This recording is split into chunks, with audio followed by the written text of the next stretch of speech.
Good morning, Father Michael here. Yes, I know it's been a few days because I've been moving. The worst possible task on the planet, I think. Anyway, it's all going to be fine. I'm in the new studio room. Nothing is set up. I just lit those candles for your benefit to show you that I really am moving. Anyway, it is what it is. Every now and then, I happen to catch some religious programming, Christian religious programming on television.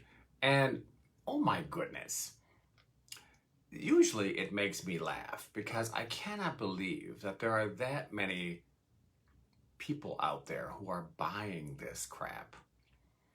But for the most part, aside from the laughter, there's also a lot of disappointment and fear because, oh my gosh, if you look at this kind of alleged Christianity and you compare it with historical Christianity, they aren't even the same religion, really. I mean, when did Christianity, in North America anyway, become like a smiley face and a handful of little platitudes and judgments with no acceptance, no recognition that life is hard, man. It's hard. No one gets through this life without having a broken heart. Multiple times. Evangelicals, to be fair, have lost all credibility with me because of their total acquiescence to the evils of the Trump era. So, save it. You got nothing to say to me. Even now, though, as the undercurrents of hatred continue to kind of gestate, waiting for the next reincarnation of hate, there is still this push on the part of TV ministers to push a false narrative about what Christianity is about. These super toothy, always smiling ministers with easy answers and easy theology and black and white. Everything is black and white. And I get it on the one hand. I want to be lazy too. I would rather be living the child's life, having someone just tell me, believe A, B, C, D, and tithe your 10%, and everything is going to be good for you. I understand the attraction to that. I get it. I get it that people want some kind of easy magic formula to find salvation, in quotes, salvation, whatever that means.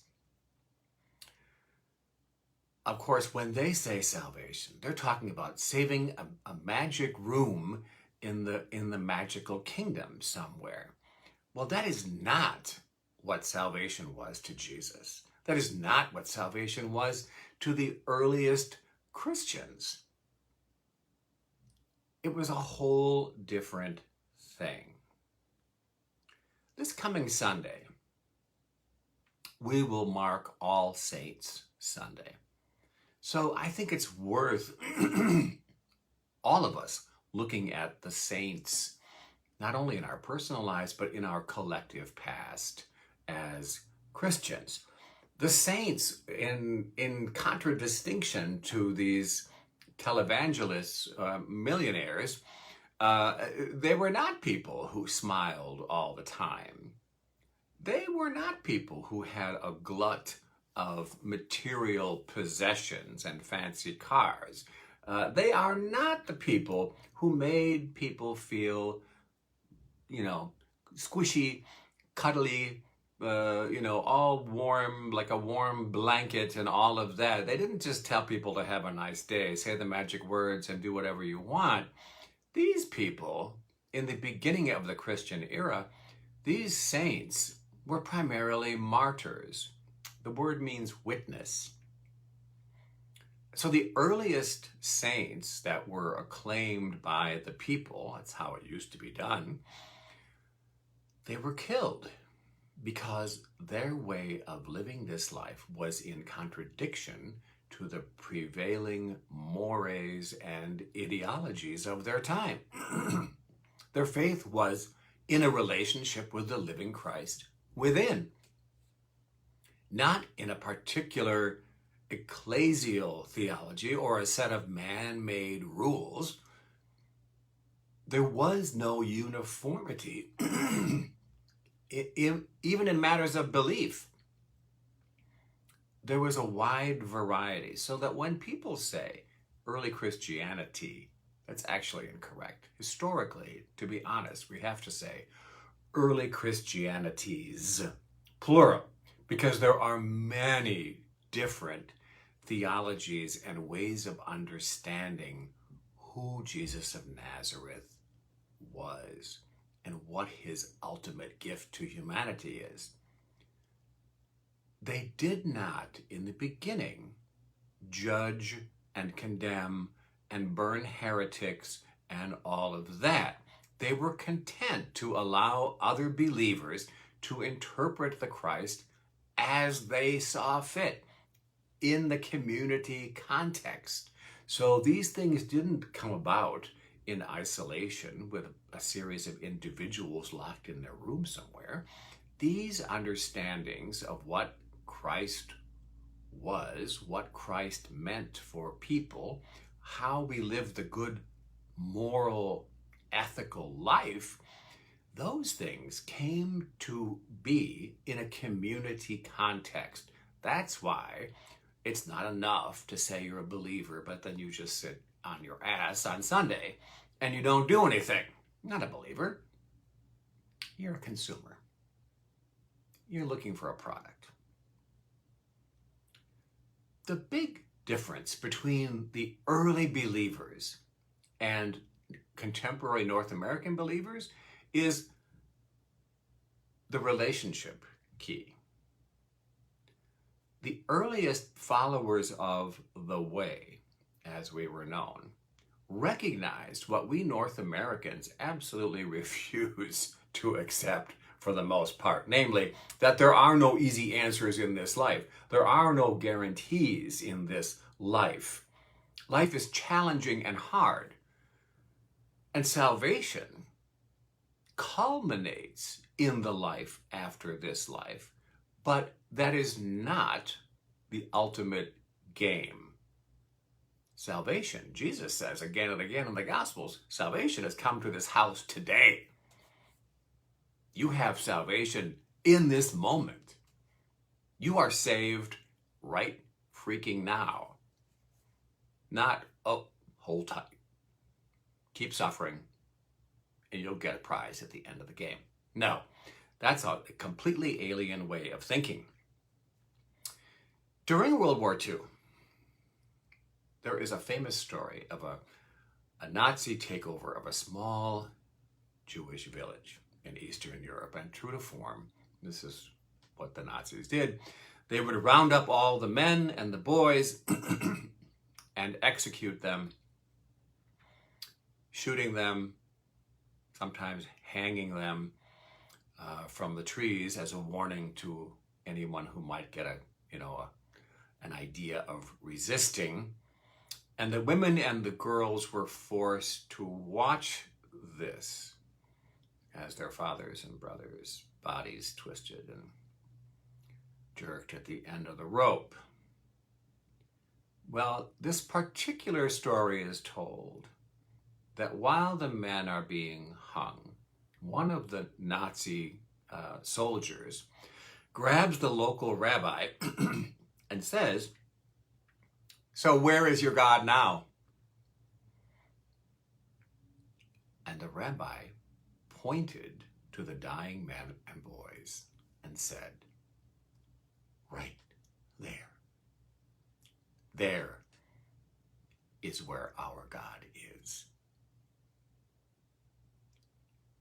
That's a really powerful illustration of what I'm trying to get to this morning in my roundabout way. living this life, living the Christian way, doesn't have a damn thing to do with smiley faces or easy theologies or, that mindless BS that people say at every funeral. They're in a better place now. Oh my God, salvation is now.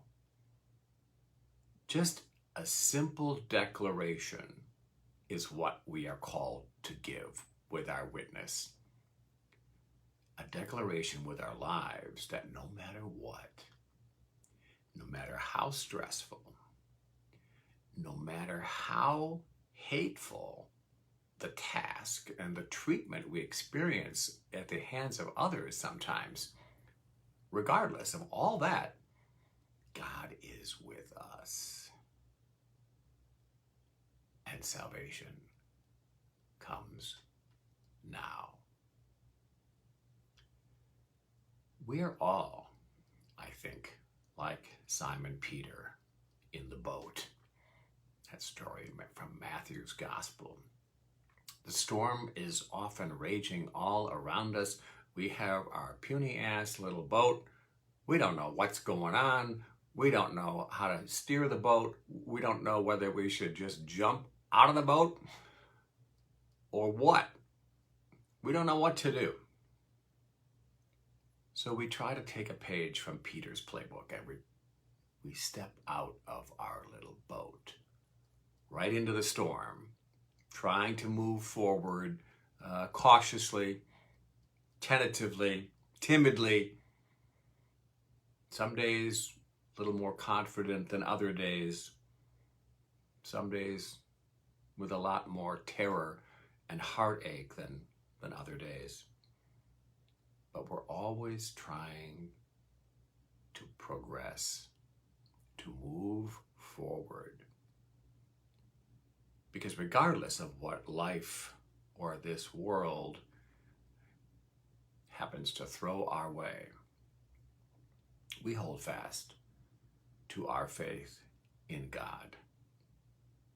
And we hold in our mind the dream of God, which we call the kingdom, a place without hatred or prejudice, a place without hunger or want or disease or tears, a place without any walls or barriers or boundaries. That's what holds this life together, putting our little story in the context that is much bigger than us. The future, who can say? That's in God's hands. That belongs to our God. But every step along the way, it is that same God who helps us do our best damn job and make the best choice we can in this moment today because we believe. We believe. And salvation is now. Right freaking now. Pray with me.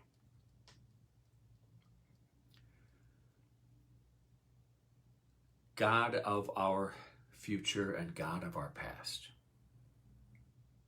we come into this present moment mindful of all the times you have guided us through the hard times, through the stormy seas. Give us today, especially those of us who are struggling, give us a little more trust that your Christ lives within us, that there is always hope, that beyond all of our easy answers and our preference for simple ideas, there is an even simpler one that governs the entire created world. Your love. Help us today to be a sign of your grace to those we meet, particularly those who are struggling and perhaps on the verge of hopelessness. And help us regardless of the struggles that we find, help us to simply proclaim with that rabbi, there you are, God. There you will always be.